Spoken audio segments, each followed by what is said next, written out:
mere kuri Evode. Evode muramuzi? Ni ikibazo wenda wakwibaza. Perezida Kagame ibintu iyo bitangiye kukunanira none ugakoresha na cya cyubahiro cy'ubuyobozi. Tshisekedi nariye do brave. Kuko ntabwo nta butwari tuzi kuri Tshisekedi. Ikindi yatangiye kumvikana cyane mu matwi y'abanyarwanda ubwo yari mu bihugu by'amahanga akora ibiganiro ku maradiyo atandukanye harimo BBC ndetse n'ijwi rya Amerika avuga ibitagenda neza muri politiki yo mu Rwanda. Bamwe batangira kumwibazaho byinshi abandi bakamufata nk'umwe mu barwanya leta y'u Rwanda. Uyu mugabo arazwi cyane muri politiki y'u Rwanda kuva mu myaka myinshi ishize kuko yabaye mu ishyaka rya MDL aba umucamanza mu nkiko z'u Rwanda nyuma akaza kwerekeza mu gihugu cya Canada.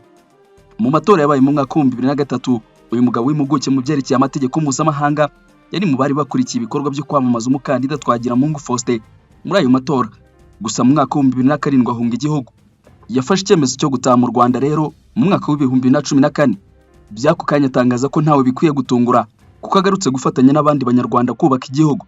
Ubwo yari mu kiganiro imboni cya RBA tariki 22 Nyakanga umwaka wa 2024, Senateri Evode Uwizeyimana yatangaje ko yafashe icyemezo cyo gutaha mu Rwanda nyuma yo kuganira n'abatavuga rumwe na leta y'u Rwanda agasanga mu myaka 20 bari bamaze nta gitekerezo kizima bari bafite aho cyabageza. Uyu mugabo kandi yagiye arangwa n'imyitwarire idasanzwe ku buyobozi nk'igihe yari minisitiri amaze guhohotera umugore wari ushinzwe umutekano ku nyubako by'umwihariko imwe yo mu mujyi wa Kigali akamuhirika akikubita hasi mu ruhame.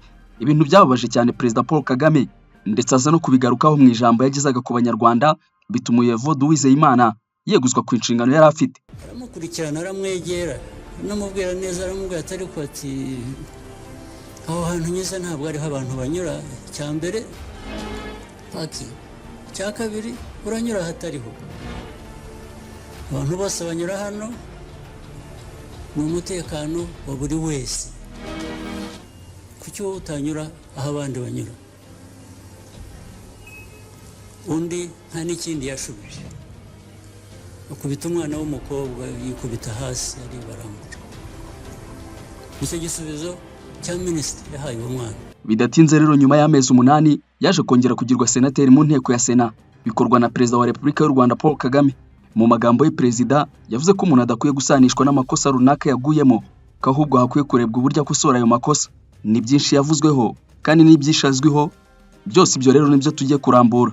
Evode Uwizeyimana ni muntu ki wigeze kumvikana nenga u Rwanda cyane ubwo yabaga hanze yarwo ibyo gutandukana n'umugore we wa mbere akongera agashaka undi biti. Ni umunyapolitiki utarya iminwa iyo avuga ku bivugwa muri Repubulika ya Demokarasi ya Kongo ndetse yatanze umwe mu miti urebye yuko ni intambara yo mu burasirazuba bwa Kongo yarangira. Ikaze tubane muri iki kiganiro. Iyi ni X-Trend TV. Je nitwa Mupenda Joel. No kuvuga ngo ntabwo Kongo ijya yiburira ibifasha ijambo yirohamo ikavuga ibintu bidafite aho bihuriye na agenda y'inama. Uyoboye inama niwe ushobora guhagarika abantu bo muri Kongo. Hari n'izindi nama tujyamo hanyuma akenshi ibintu bitari kuri agenda niyo babaretse bakabivuga twebwe ntacyo tubivugaho. Ni ibintu bimaze kumenyerwa rero. Bimaze kumenyerwa rwose nuko mwabibonye wenda byatewe n'urwego rw'iriya nama. It's high level meeting irimo abakuru b'ibihugu n'abaza guverinoma ariko umukuru w'igihugu Tshisekedi baba bari rwose ari inama nyinshi twahuriyemo n'aba ba Vital Kamerhe. Hari inama twahuriyemo n'abandi barigize inteko ishinga amategeko abasenateri abaministeri ahantu hose abonye mikoro nubwo wayishyira ku muhanda nubwo wafata mikoro ukayishyira ku muhanda cyangwa kamera ukigira hirya gatoya nka kamera utamenya ngo ni yande yahagera akavuga. Amazina ye bwite yitwa Evode Uwizeyimana yavutse mu mwaka wa 1970 ubu afite imyaka 56 akabazwi cyane muri politiki y'u Rwanda.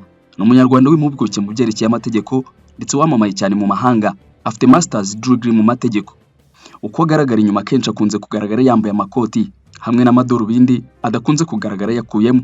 Ku mubiri ni umugabo wirabura kandi ukunda kwiyogoshesha agasiga agasatsi gake birumvikana ntakunda kugaragara yateretse umusatsi. Mbere Evode yari umucamanza mu nkiko zo mu Rwanda cyane cyane mu karere ka Huye. Bigeze mu mwaka wa 2007 aza kuva mu Rwanda ajya kuba muri Canada. Mu nkundire twinjire ku buzima bwe bwite ndetse no kubijyanye n'umuryango. Ikindi tukaza kugaruka ku byo gutandukana n'umugore we wa mbere. Kuwa gatanu tariki 29 y'Ukwakira mu mwaka wa 2021 Senateri Uwizeyimana Evode yasezeranye imbere y'amategeko na Zena Abayisenga. Kuwa gatanu saa 9 n'igice nibwo Uwizeyimana yasezeranyijwe n'umuyobozi w'akarere ka Nyarugenge na Abayisenga bemeranyije urukundo ndetse no kubana. Nta bantu benshi bari bitabiriye uwo muhango ndetse n'ibintu byari bizwi n'abake by'umwihariko wo mu miryango ya bombi. Gusezerana imbere y'Imana byagombaga kubera Rusororo ku Ntare Arena nk'uko impapuro z'ubutumire zabigaragazaga. Umugore wa Uwizeyimana ni uwa kabiri kuko wa mbere baratandukanye. Nta makuru agaragaza neza amazina y'umugore we wa mbere. Bivuga ko umugore we wa mbere yibera mu bihugu by'amahanga ndetse akaba yaranze kugaruka mu gihugu. Ibyatumye rero Evode Uwizeyimana agera mu Rwanda agashaka undi mugore. Evode yigeze kugaragara kenshi mu itangazamakuru anenga cyane ubutegetsi bwo mu Rwanda, benshi batungurwa no kumubona rugarutsemo.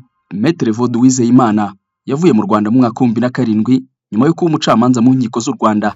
Nyuma havuye yerekeza mu gihugu cya Canada.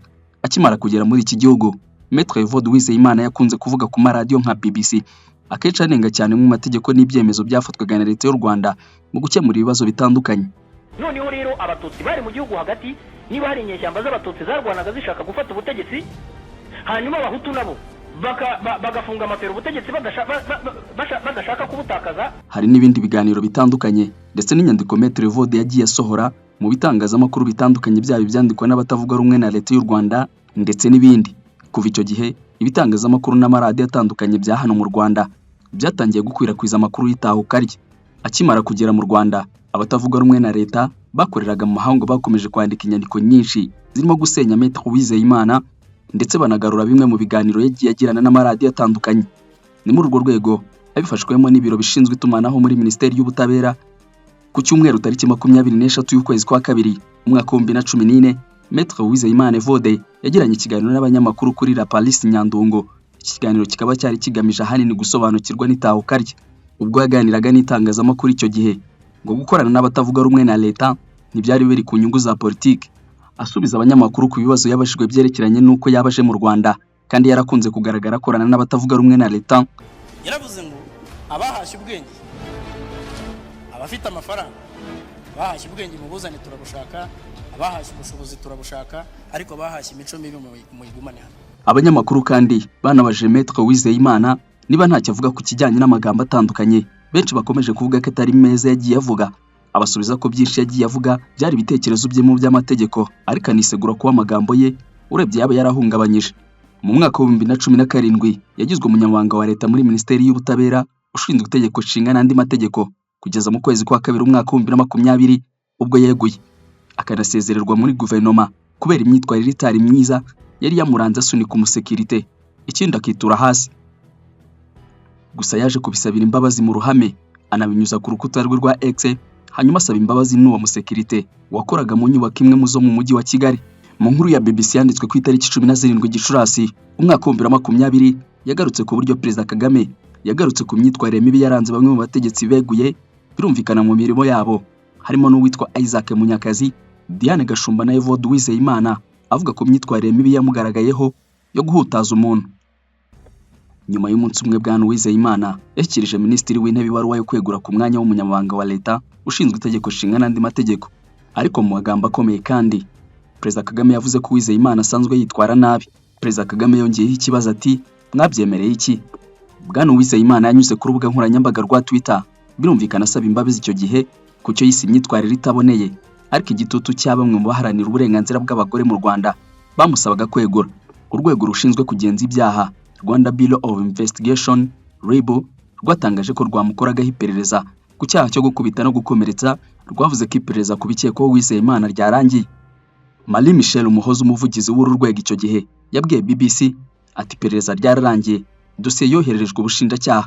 Abajwe niba RIB yarakoze iperereza kuri Bwana Uwizeyimana afunze cyangwa udafunze, Madamu Umuhoza yavuze ko urwego rw'igihugu rw'ubugenzacyaha rutamufunze. Nyuma y'umunsi umwe Bwana Uwizeyimana yashyikirije Minisitiri w'Intebe ibaruwa yo kwegura ku mwanya w'umunyamabanga wa leta ushinzwe itegeko nshinga n'andi mategeko, ariko mu magambo akomeye kandi nyuma y'amezi 8 yongeye kugirirwa icyizere na Perezida wa Repubulika y'u Rwanda Paul Kagame amugira umusenateri. Ibiro bya Minisitiri w'Intebe w'u Rwanda byatangaje ko Perezida wa Repubulika y'u Rwanda Paul Kagame yagize Evode Uwizeyimana umusenateri nyuma y'amezi 8 yeguye ku mwanya w'umunyamabanga wa leta muri Minisiteri y'Ubutabera. Ku itangazo rimuha uyu mwanya ryashyizwe kuri Twitter, yese asubiza ashimira Perezida Paul Kagame ku cyizere gishya yamugiriye. Yanditse ati nyakubahwa, mfite imbaraga nyinshi, ubudahemuka, ishema kandi niteguye gukorera igihugu cyacu munsi y'ubuyobozi bwawe. Nyuma y'iri tangazo ku mbuga nkoranyambaga, abanyarwanda bagarutse cyane kuri Uwizeyimana. Bamwe bishimiye kumuha ikaze, abandi banenga akagaruwe. Hagati mu kwezi kwa kabiri, wari umuvugizi w'urwego rw'ubugenzacyaha yabwiye BBC ko iperereza ku byaha Uwizeyimana yaregwaga byarangiye kandi dosiye ye yohererejwe ubushinjacyaha. Nta rubanza rwabayeho, bivugwa ko ibyo yaregwaga byarangijwe mu bwumvikane.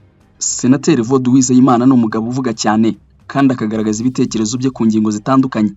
Akunze kugaragaza ibitekerezo bye kubera muri Repubulika ya Demokarasi ya Kongo, akunze kugaragara mu biganiro by'ubusesenguzi mu itangazamakuru. Bimwe mu bitekerezo yagiye atanga kubera muri RDC, hari ikiganiro cya vuba aha yavugaga ko Tshisekedi akwiye kuraswa. Yavugaga ko ibikorwa bya Tshisekedi bisa n'ibyaha bya Habyarimana. Birumvikana Juvenal wayoboye u Rwanda kugera mu mwaka w'1994. Uwizeyimana Evode yemeza ko perezida wa Repubulika ya Demokarasi ya Kongo Felix Antoine Tshisekedi yaciye umuvuno wa Habyarimana Juvenal ubwo ingabo za RP Inkotanyi zatangizaga urugamba rwo kubohora u Rwanda. Tshisekedi yavuze ko M23 irwanira mu ntara ya Kivu y'Amajyaruguru kuva mu mwaka wa 2012 atari umutwe w'abanyekongo, ahubwo ngo ari abanyarwanda bashotora igihugu cye bagamije ibikorwa birimo gusahura umutungo kamere. Ibi habanye n'iby'ubuyobozi bwa M23 buvuga, kuko busobanura ko bw'abahagarariye uyu mutwe bari Kinshasa. Hagati y'umwaka wa 2022 na 2021, leta ya RDC yasanze abarwanyi bawo bari ku rutonde rw'abasirikare b'igihugu kandi ko umushahara wa bamwe muri bo wari ugisohoka. Uwizeyimana mu kiganiro n'itangazamakuru yasobanuye ko M23 igizwe n'abarwanyi biganjemo abanyekongo bavuga ikinyarwanda bo mu bwoko bw'abatutsi basanzwe ku butaka bwa RDC bitewe n'imipaka yaciwe n'abakoloni kugeza mu mwaka wa 1895. Yavuze ko iyo Tshisekedi yita abarwanyi ba M23 abanyarwanda abakora ikosa rikomeye ridashobora kugira icyo rimufasha mu gukemura amakimbirane mu burasirazuba bwa RDC. Yagize ati niba barakase imipaka, abakatiwe imipaka bakajya muri Kongo, ubundi bagombye kumva ko nta yandi mananiza kabo bana ari abanyekongo. Kuvuga ko ari abanyarwanda bagomba gusubizwa iwabo, iryo niryo kosa rya mbere rihari ubuyobozi bwa Kongo bukora. Uwizeyimana yavuze ko amagambo ya Tshisekedi ameze nk'aya Habyarimana yavuze mu Kwakira mu mwaka wa 1990 ubwo abanyarwanda bari bagize RP Inkotanyi batangizaga urugamba kuri Exfal baturutse muri Uganda, aho babaga nk'impunzi. Mu mpamvu zatumye Inkotanyi zitangira urugamba harimo guharura inzira impunzi z'abanyarwanda. Habyarimana yari yarangiye gutaha ndetse no guhagarika ubwicanyi bwakorerwaga abatutsi bwari bushingiye kuri politike y'ivanguramoko yari yaramunze u Rwanda. Uyu munyamategeko yahise agira ati bita binyibutsa ibintu Juvenal Habyarimana yigeze gukora na Minisitiri w'Ububanyi n'Amahanga icyo gihe witwaga Casimir Bizimungu. Inkotanyi zigitera yari yavuze ko yatewe n'Ubugande. Yakomeje agira ati Minisitiri we yavugaga ko ngashaka kuganira n'Ubugande kuko ari bwo bumutera, ariko nyuma igihuru kiza kumuhiraho bigaragara ko afitanye ikibazo n'impunzi z'abanyarwanda zabujwe gutaha kugeza ubwo zifata icyemezo cyo gufata intwaro ngo zitaye ku mbaraga. Tshisekedi n'abagize guverinoma ya RDC bari baranze kuganira na M23 basobanura ko bashaka kuganira n'u Rwanda ko ngo rwihisha mu gicucu cy'uyu mutwe witwaje intwaro. Uwizeyimana yasobanuye ko ayo magambo ajya gusa n'ayavuzwe na Habyarimana. Senateri Uwizeyimana yavuze ko mu ntambara uruhande rurushwa imbaraga ariko ruba rukwiye guca bugufi rukemera imishyikirano. Yavuze ko ari uko abona leta ya RDC yakabaye ibigenza kuko M23 yayirushije imbaraga ifata ibice byinshi byo mu ntara ya Kivu y'Amajyaruguru.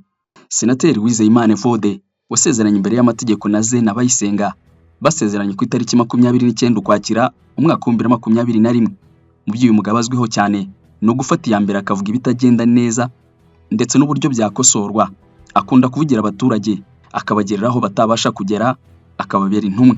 Senateri Uwizeyimana Evode kandi yakomeje gukomoza ku myitwarire ya perezida wa Repubulika ya Demokarasi ya Kongo Felix Antoine Tshisekedi, agaragaza ko nta biganiro by'amahoro ashaka, ko icyamushobora ari uko AFC M23 yamurasa ikindi amatwi akaziba.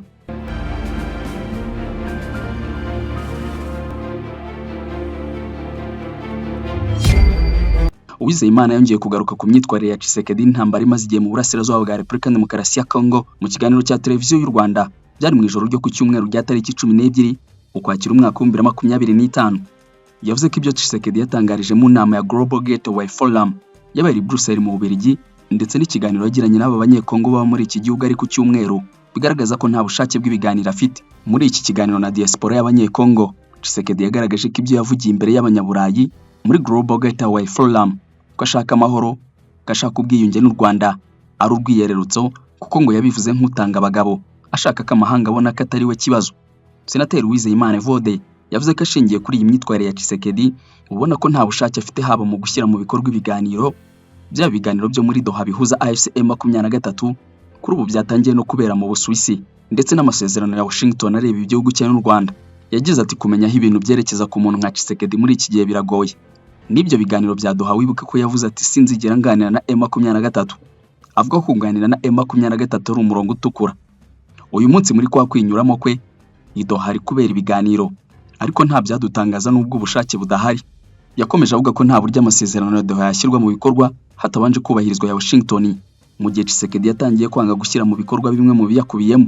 Ati wibuke neza ko ari amasezerano ya Doha hagati ya AFC M23 na leta ya Congo nayo ni kimwe mu bigize amasezerano ya Washington. Amasezerano ya Washington rero kuyashyira mu bikorwa byagorana ya Doha atakunze nubwo atari mu bice byose. Baracyagoranye rero.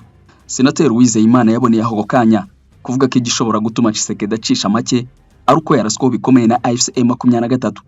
Ati Tshisekedi afite imyitwarire y'ubushotoranyi nubwo abihakana nibyo yahisemo, ariko abo bahungu AFC M23 sinzi gahunda yabo, ariko akeneye ko bamurasa amatwi akaziba kuko ndabona ari cyo kintu cyashoboka. Naho ibindi byose byo kwirirwa muvuga ngaraganira kugeza ubu. Evode Uwizeyimana kandi ari mu bantu 7 bafashe inteko ishinga amategeko y'u Rwanda mu kuvugurura itegeko nshinga rya Repubulika y'u Rwanda ryavuguruwe mu mwaka wa 2015. Reka mbashimbire mwese twabanye muri iki kiganiro, mukande subscribe, share ndetse muduhe ibitekerezo ku biganiro tubagezaho. Ikindi mwatugezeho ingingo twazaganiraho ubutaha. Ciao.